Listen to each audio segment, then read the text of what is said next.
నమస్కారం. ఘంటారావానికి స్వాగతం. ముందుగా ప్రధానాంశాలు. యాదగిరిగుట్టలో స్వర్ణ దివ్య విమాన గోపురం ఆవిష్కరణ. మహాకుంభాభిషేకంలో పాల్గొన్న సీఎం రేవంత్ రెడ్డి దంపతులు.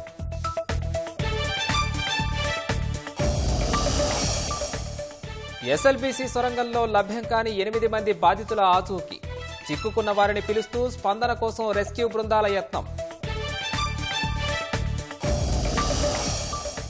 సహాయక చర్యలపై మంత్రులు ఉత్తమ్, జూపల్లి సమీక్ష. ఎన్డీఆర్ఎఫ్ సైనిక ఉన్నతాధికారుల బృందంతో మంతనాలు.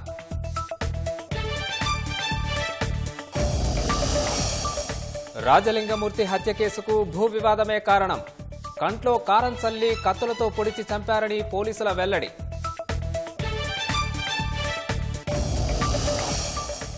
దేశాభివృద్ధిలో మహిళల పాత్ర రోజురోజుకు పెరుగుతోందన్న ప్రధాని. అన్ని రంగాల్లో దూసుకుపోతున్నారని మన్ కీ బాత్లో వెల్లడి.